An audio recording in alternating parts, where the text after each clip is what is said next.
I'm Jay Puangco. I'm the service chief of the Sleep Center. For those of you who probably haven't been to the Sleep Center for a while, Dr. Paul Selecki was there, and I've taken over his duties. We're over at the 510 building, and great lab. If you ever have a chance, come on and swing by. Today I'm going to talk to you about sleep. And I always like to start off with, let me close these doors here.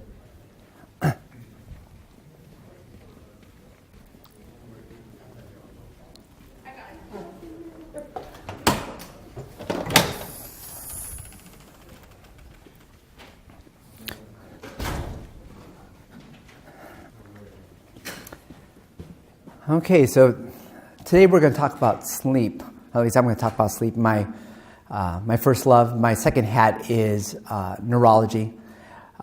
Some of you might see me roaming around the hallways in the ER, your friendly neighborhood neurologist. But the other part of my clinical duties is sleep medicine. So I'd like to first start off talking about what's important in terms of health. What do we teach our patients? What's actually the mantra to say, okay, in order to have good health, you need to have proper diet and exercise. We hear that all the time, and we teach that to our patients all the time. However, despite diet and exercise, I really believe that there's more to it than that, and there's sleep. How many times would you say that you've asked your patients how their sleep was?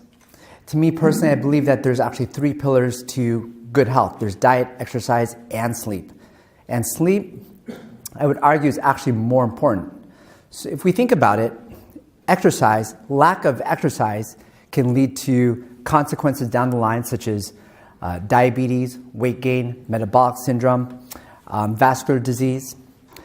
If you have poor diet, it can lead to the same things. Lack of food, you could probably survive days without food. But with sleep, sleep is unique. There's no pill in the world that actually can replace sleep. If you go without sleep, there's nothing you can take that would make you feel better that can replace the benefits of sleep. If you don't sleep, that could also lead to some serious consequences down the line. The biggest thing would be accidents. 7% of all accidents is due to drowsiness. 18% of fatal accidents are fatigue-related. 50% of large truck accidents are also fatigue-related. Even with airline flights, this is a big deal. This is the UPS Airlines flight in 2013 where a pilot only slept 4 hours. So you can see the consequences can be detrimental. It can also affect us in the workforce as well. There's about an estimated 154 million people in the workforce, and about 15% of them don't have enough sleep. In fact, it's almost a badge of honor if you don't sleep, which means you're probably working harder. If we're to itemize the cost of this and say about $3,000 per worker would be the cost due to poor sleep, that'd be about a total of $70 billion in healthcare costs. If we include an additional 40% of people who are at risk for poor sleep, that would increase up to $212 billion. So you can see that, in a sense, sleep, it's big business. It's a huge thing. It's impacting everybody, including ourselves as doctors. There's so many gadgets that are out now because we realize sleep is such an important issue. You have apps on the phone. You have Fitbits that are recording sleep. You have mattresses, all sorts of sleeping pills that you could find in the store, special pillows, and also special machines that you can use at bedside to help record sleep. Even spas are cashing in. This is a spa here in New York called the Yellow Cab Spa, and they actually charge during the day. If you want to, you could take a nap during the day. It's about $1 per minute. And you could customize lighting, aromatherapy. You could have white noise. They have a special bed that makes you feel like you're floating so that you can get a quick nap in the middle of the day. Some people think, well, why would I even pay to take a nap during the day? But in a sense, people are paying for it. So if you think about it, if your home that you live in, or people, if they're renting a place, you essentially are paying for a place to sleep. So here, people are cashing in on that. So during the day, people are sleepy. Now they have a place to sleep during the day. Even hotels are cashing in on that. This is the Manhattan Benjamin Hotel, also New York. And if you go to this hotel, they actually have 10 different pillows you can choose from, specialized pillows. Before you arrive, there's water pillows, lullaby pillows. There's certain music that can be played in the room, and it can, quote, sing you to sleep. They have on-demand meditation and actually a 24/7 hour sleep team at your hotel. Pretty nice. There's even specialized nap pods that you can even get for your home or office. And this nap pod is designed to block out any surrounding visual stimuli, any noise, and pretty much provide you this sense of quietness in the middle of your day. How much is something like this? About $8,000 to $13,000. So I guess it's up to you if you think it's worth it. Airlines, of course, realize that sleep is important, especially traveling different time zones. You have great first class flights that pretty much turn into a room or a bed. This year, at the CES Consumer Electronics Show, for the first time, they actually had a sleep section. So if you went there, they showed all sorts of sleep gadgets. So pretty much sleep is important. People do realize that, and businesses are cashing in on that. So people, they realize that they need sleep. And even the CDC is stating that poor sleep is actually a public health epidemic. So what are our patients doing about it? Well, they're probably not coming to us. 70% of patients actually don't even come to a doctor or discuss that they have any sleep issues. About 24% discuss it as maybe a second issue, and only 6% discuss it as probably a primary issue. Usually a sleep issue is more of what I call out-the-door complaint. They come and see you, and as they're going out the door, they go, oh, by the way, I have trouble falling asleep. Or they don't even bring it up at all. So what are our patients doing? Well, they're probably going to the mall, going places like this, Brookstone, finding all sorts of cool gadgets there. When was the last time you guys went into Brookstone and found people napping there during the day? Pretty nice massage chairs. So people are finding things, taking it home, seeing what they can do to help them fall asleep. Or, if that doesn't work, they'll go to their local store, CVS, Rite Aid, and pretty much take their pick something on the shelf that will help them sleep. So, hopefully I've highlighted that sleep is a really important part of health, and patients are concerned, and the world realizes that it's a necessity. So I could go over the latest sleep journals, articles that are out there, and really cool stuff that I've learned at this year's American Academy of Sleep Medicine in Boston. But usually when I do talk about these things, I look out over the crowd and I see this. So instead, I'm going to go ahead and give you something useful. Oftentimes after my talks, people say, although I'll talk to physicians and teach them things about their patients, sometimes they're really asking a lot about sleep for themselves. So this could probably help you too. So here's some just general tips on sleep. When you see your patients, I encourage you to ask them about their sleep. And if they do bring up some sleep issues, hopefully the things I tell you here today can empower you to give them some advice on how to help improve their sleep. But let's start out with the basics. So this is a general overview of just what sleep looks like. Probably many of you have probably seen this slide before. I'm going to switch. Can you guys still hear me? Okay, good.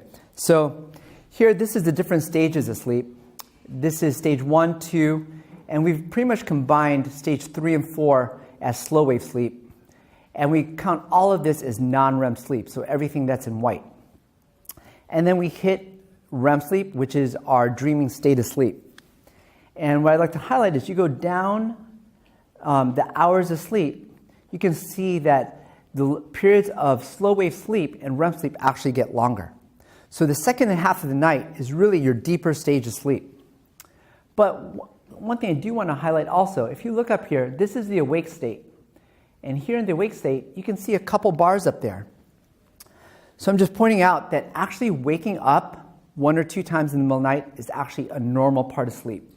So I get patients who come to me and they say, I can't sleep, I keep waking up in the middle of the night. I say, well, how often are you waking up? They say, once or twice. But can you fall back asleep? Yes, I can. How long does it take? Maybe 15, 20 minutes. Well, that's normal. That's actually the normal circadian rhythm. So that's okay. But the problem is that they don't realize that. And so since they think it's a problem, they treat it as a problem. And they start taking medications. And that could lead down the wrong path.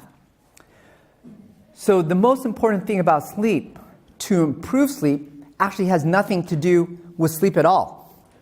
The most important thing about sleep, to help improve sleep, is actually the time you wake up. So wake up time is actually the single most important thing that you can do to help improve your circadian rhythm and also the structure of your sleep. The wake up time is the actual time set that your brain's going to use as when it's going to actually go to sleep. If your wake up time varies from day to day, the time that you're going to go to sleep is also going to vary day to day. So you're not going to have a consistent pattern. So starting off your day with a consistent time actually structures your sleep better. So this is all based upon our circadian rhythm. So I call this process C for circadian rhythm. So just as a reminder, back to the old notes from med school, this is a picture here of our retinohypothalamic tract, and this is actually causes a circadian alerting signal to our pineal gland to actually block the release of melatonin through light. So light inhibits the release of melatonin during the day. And at night, as light dissipates, as light goes away, melatonin levels start to rise. A second concept is what I call process S for sleep debt. So what happens is with sleep debt, the more you're awake, the sleepier you get. That makes total sense. We experience that on a daily basis. What happens during the day is as we're awake, we actually build up adenosine levels. The adenosine levels is actually that makes us sleepy.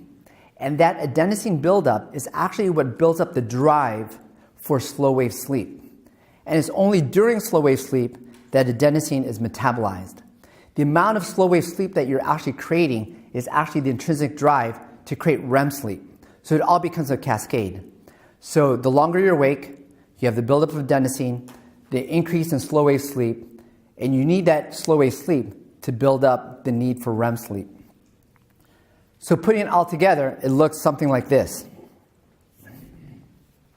So here you got process S for the sleep drive, process C for the circadian rhythm. And when you wake up, you have a buildup of sleepiness, buildup of adenosine coming up throughout the day. One will get sleepy, but they don't. Why? Because you have your alerting signal coming in from your circadian rhythm, and it's counteracting that drive for sleepiness.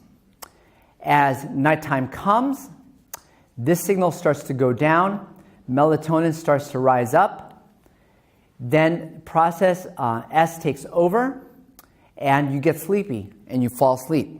As you fall asleep, adenosine levels fall, so that drive for sleep decreases, metabolized through slow wave sleep, REM ensues, melatonin levels are up, and as light comes, this signal is inhibited once again, comes down, alerting signal rises up, adenosine levels are low, and it's the optimum time to wake up and feel better the next day. So, highlighting the first slide, that the best thing that you can do to structure sleep is actually the time you wake up. And that also includes getting plenty of sunlight. So that sunlight, once again, kind of helps set your rhythm for the rest of the day. Outdoor light is about 100 times stronger than indoor light. So that light that's coming in from the sun is so powerful that it's going to keep those melatonin levels down. Even light coming through a cloudy day is 10 times more powerful than indoor light. But if you have to be indoor, if you're in an office like mine, which has no windows, you could get a Lightbox. And a Lightbox, pretty much at 10,000 lux, LUX, can simulate the amount of light that you need to help provide that counteraction to melatonin levels increasing. I tell my patients about 30 minutes exposure during the day. And you don't have to look at the light. You could just put it on the side and just get that exposure. If you want to look like Tron, you could get actually Lightbox in glasses now. So this is a new gadget that came about, really cool. It's called the Retimer glasses, and you can wear it around and just move around so you're not just stuck at your desk. These cost on average about $330. But the Lightboxes you can get around $50 to $100. They even have travel ones, which are great for people who travel or go different time zones.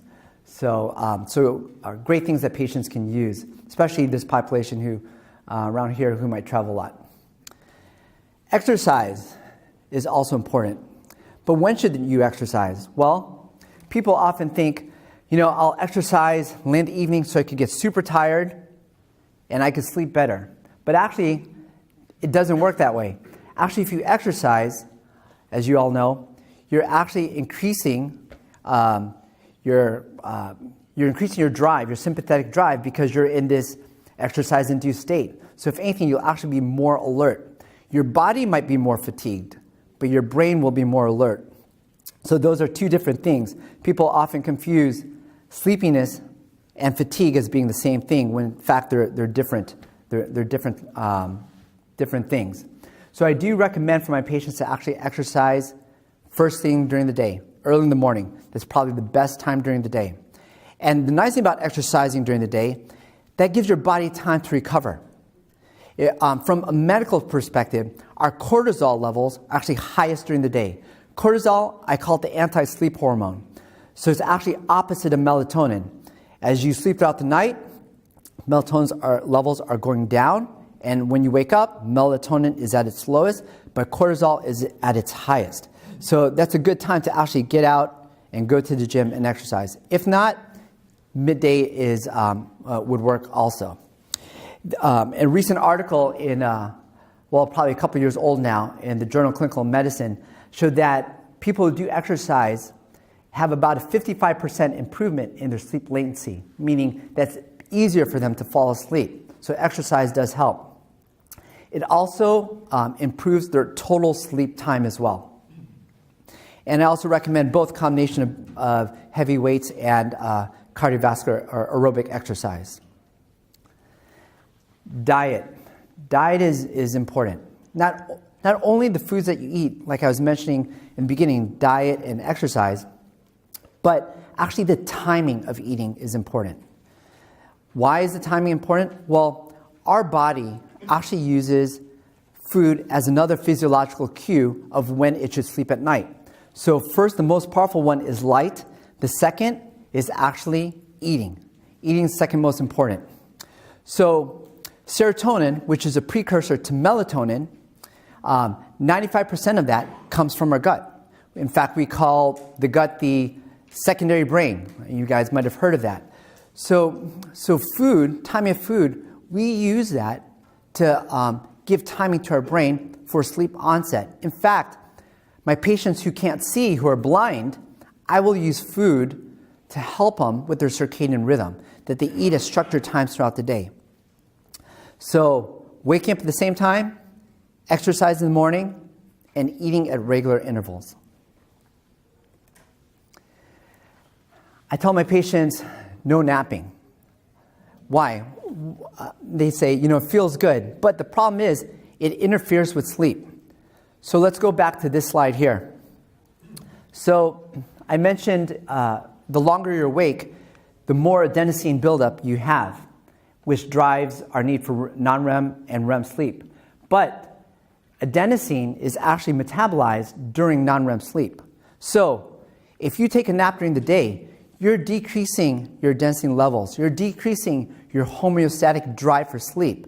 So when it comes time to sleep at night, you may not have optimal levels of that drive for sleep. You might feel tired, but that sleepiness won't occur. So you have to have both. You have to have the optimal setting as well as enough homeostatic drive. I get asked all the time about caffeine. And caffeine also isn't good, especially if patients are having a hard time sleeping. Why? Well, it goes back to adenosine again. Caffeine, as you know, is a non-selective adenosine receptor antagonist. It doesn't give you energy. What it does is it competes for the adenosine receptors. So what's happening is that it's actually blocking adenosine from binding. You're alert, more awake because you're not feeling sleepy. The adenosine is not being metabolized. It's actually building up in your system. Then the caffeine gets metabolized. It gets worn off. And after the caffeine wears off, what happens? You have this huge rush of adenosine coming in, and you can feel even more tired. So you actually have a crash after drinking coffee, or any type of caffeine. So I always tell my patients, you're actually not buying coffee, you're renting it. Great business. Wish I could be part of it. So I don't say all caffeine's bad, but I tell my patients actually just use it wisely. So using caffeine just periodically is actually okay. But if it's done on a daily basis, it really sets yourself up for failure, or your patients up for failure for sleep. If you were to use caffeine, there's a correct way to use it. And the best way to use caffeine is actually called a caffeine nap. Has anybody heard of that? So a caffeine nap is this. You actually drink a cup of coffee, whatever it might be, or caffeine, before you take a nap. And what happens is, as you take a nap lasts for no more than 20, 30 minutes. By the time you wake up, that's the time caffeine actually kicks in. So not only did you get refreshed sleep from your nap, you also get the double positive of caffeine kicking in at that same time. So now you feel double awake. So it's called a caffeine nap. And they've studied that. It's actually the best way to take a nap.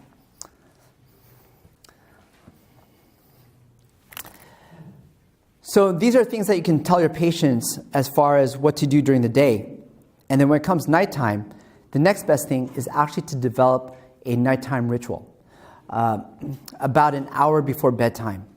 It's not uncommon that everybody, including our patients, will go 100 miles per hour throughout their day, working, doing whatever they do, and just slam on the brakes and go to sleep. And that's the problem. We don't give time for our brain to transition into sleep. And it's important to allow that transition to occur. So a bedtime ritual can include kind of just keeping a to-do journal, getting things off your brain, writing things down, planning for what you need to do the next day, and just putting it away and not worrying about it. It's also a good time to do something relaxing, whether it's reading a book, watching a short show, nothing too stimulating, stretching, massaging, etc. But the number one thing that you could probably do, or that they can do prior to sleep, especially 30 minutes prior to sleep, what do you think that might be? Huh? What's that? Take a bath. No, it's even more important than that. Think about the modern age today. What's everybody doing right before bed? Computers. Yes. Screens, iPads, computers, you name it. That's even right up to sleep in bed. So it's not uncommon we'll see people like this. In fact, they actually took a survey of millennials, and 95% of all millennials sleep with their phone in their bed. Not uncommon. That's just part of life. That's just modern day. But what's the problem with that? Well, Apple's catching on. It's blue light. Blue light is the issue. The wavelength on the blue light is very strong in preventing melatonin release. So remember that other slide. We want melatonin levels to start rising up because it's time for sleep. But if you have blue light exposure, you're preventing that melatonin levels from rising up when you need it to rise up. So actually now computers, they have blue screen filters on iPads, on phones. So if they were to use some type of screen, tell your patients to put the blue filter on. There's a great program. It's called Lux, actually, L-U-X, or no, Flux, sorry, F-L-U-X. It's free, it's online, and you can download it to your computer. So if you're up in the middle of the night, working on a talk for Grand Rounds on today, talking about sleep, you could turn it on and it won't affect your sleep that night. So this is what the light spectrum looks like. You got blue light on this end, and the light that actually helps with sleep the most is orange light. So opposite ends of the spectrum. A good way to remember that is when you wake up in the morning, you got blue skies, and at nighttime, you got the sunset, which is orange. So another thing patients can do, you can tell them to do, to help facilitate sleep during that ritual, magical hour, is actually put on an orange light bulb. So I tell my patients, get an orange lamp in your center of peace, wherever part of your house you're just getting ready for sleep, and turn on that orange lamp. You could read next to that lamp. Whatever you might do to get ready for bed, do it next to an orange light. And that's going to just start getting your brain ready. It's a relaxing mood, and it also facilitates melatonin release. One thing you should probably not do prior to sleep is drink a glass of wine. And so I hear that all the time. I'll drink a glass of wine just to kind of calm me down, get ready for bed. But in fact, drinking that can do quite the opposite effects. So it actually can cause fragmented sleep. So if you look here, this is our sleep stages, which we were looking at earlier. And here's a person who has alcohol-related sleep. You can see they have REM deprivation due to alcoholic effects. In the second half of the night, they actually have an overshoot of REM rebound. So this causes fragmented sleep in the beginning and then very vivid dreams in the second half of the night. Alcohol also can cause certain withdrawal effects. So if you think about it, they might not have the withdrawal symptoms that we normally think about as physicians, but as the patient is sleeping at night, they undergo a physiological withdrawal because the alcohol is being metabolized during their sleep. Alcohol can also lead to sleep apnea or worsening of sleep apnea, and which can be obviously symptomatic for patients as well. The next piece of advice I give my patients is don't look at your room. Your room, the moment you get up out of bed, close that door. You should not look at your room the rest of the day. In fact, every time you go into your room, each night, it should look like it's brand new, like you've never been there before. And you shouldn't be there because every activity that occurs should be outside the bedroom. So when you go back into your bedroom, it actually becomes a new place for you. So it should be very inviting. In fact, if you're to spend any money on any part of your house, it should be the bedroom. The bedroom should be the most inviting place. At nighttime, the patient should want to just jump into bed. They should be so excited that it's nighttime's coming. I can't wait to go to sleep because this is my favorite place in the whole house. It's the most beautiful place in the whole house. It's the most comfortable place in the whole house. That should be the attitude towards sleep. But for most patients, and probably some of us, it's probably the most cluttered place in the house.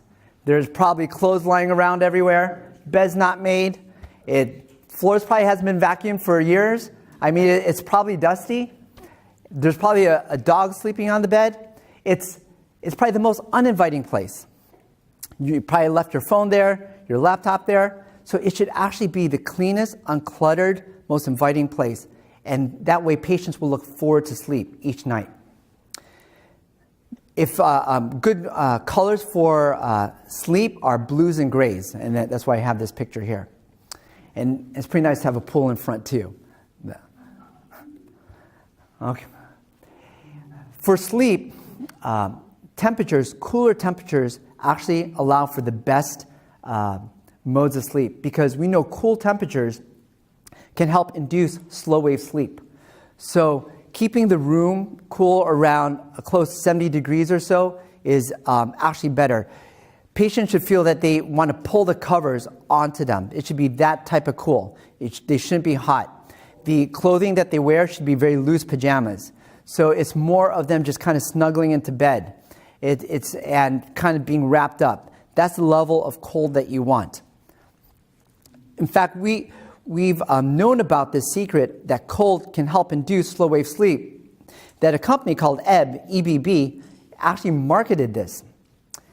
And I've thought about this forever, and they actually came up with the concept. It's now FDA approved. I just saw it this year at the Boston meeting. And it's basically a cap that you put on your head. It attaches to a machine that is, you can control the temperature, and inside the machine is this cooling cartridge that can deliver a cold fluid throughout, and it extends out to the cap. And it keeps the brain kind of cool. And you wear it at night, you wear it throughout sleep. And what they've shown is that on the left side here, here's a person with what we call hyperarousal, a lot of activity going on in the brain. When applying the cooling cap on the right side of the brain, you can see metabolism and activity goes down. And the studies have been very promising. It's great. For me, I can't wait for this to come out. I have a lot of patients who are anxious to use this. And obviously, no side effects, because no medications. So keep the bedroom cool, and also keep the bedroom dark. It should be Vegas dark. I'm talking dark curtains that you don't even know what time it is. Because this, once again, this has to do with the concept of light. So this is a great example. Here on the left side, you got regular light coming in, and here on the right side is the same time of day, but with the black curtains up. So having that is great, especially during time zone change. The changes in time during the fall and spring. It's important to have that up because that way it doesn't really change your circadian rhythm that much. You can stay structured to your own circadian rhythm. You also want the room to be very quiet, peaceful and quiet, no extraneous noise. Unfortunately, there's noise that comes around from outside. I recommend sometimes for white noise to help block that out, and it's pretty helpful. But sometimes other noise can come from inside the house, like pets or a bed partner could be snoring or talking in their sleep, and sometimes that could interrupt the patient's sleep. So not only am I treating the patient and trying to help their sleep, sometimes I have to look at their bed partner too, or what's going on in their house. It could be kids walking into the room. So sometimes you have to fix that first before actually helping the patient, because that's important. And then lastly, the alarm clock. We often now use our phones as alarms, but I actually recommend for my patients to buy a good old-fashioned alarm clock, analog clock, that has no light, that's just set to a time, and it goes off. Throw it in your drawer. You shouldn't see what time it is. You can't see what time it is because you got the blackout curtains up, and you just wait for that clock to go off, and that's the time to get up. Because if you're using your phones as your alarm clock, it's very tempting to see the latest email that you're getting or post or whatever's coming up, and it actually wakes you up. It alerts you up in the middle of the night. But instead, just using a good old-fashioned alarm clock removes that temptation. So those are the usual recommendations I give my patients, and they often work pretty well, and they come back and they say they feel like this. If they don't feel like this, they're probably not following all the rules 100%. There are some cases where they might have other sleep disorders, which I have to figure out, or there might be some other medical issues that can interrupt their sleep. But for the average person, those tips usually help. That's it. Any questions?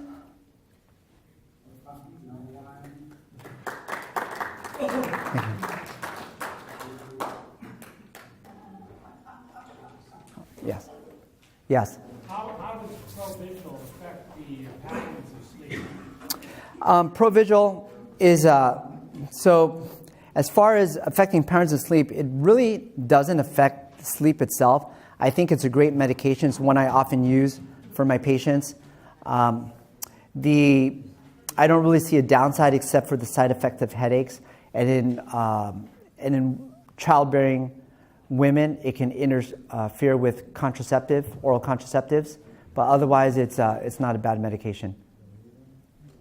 But I do recommend to use that as not in replace of trying to improve overall sleep in general. Yes?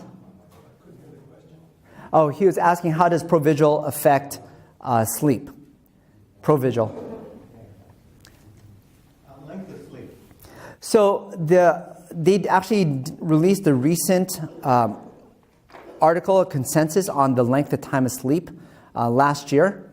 It was a conjoint effort between the American Academy of Sleep Medicine, I believe the National Sleep Foundation, and the average is between 6 to 10 hours of sleep is the usual time length. But really it's all very individual.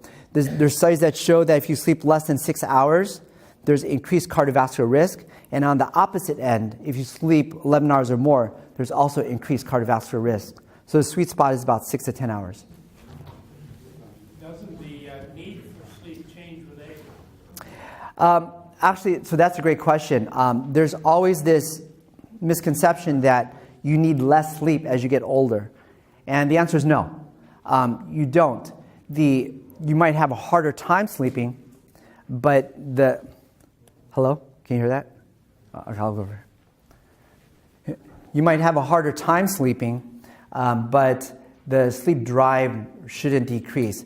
Now, in some patients, as they get older, let's say if they have neurodegenerative disease, Alzheimer's or Parkinson's, that sleep drive could go down just due to the brain's atrophy, affecting the reticular activating system. Yes? Do you recommend then melatonin commercially available as a sleep aid? So the question is, do I recommend melatonin? Melatonin, I actually don't recommend. They did studies on melatonin to see how it helps sleep.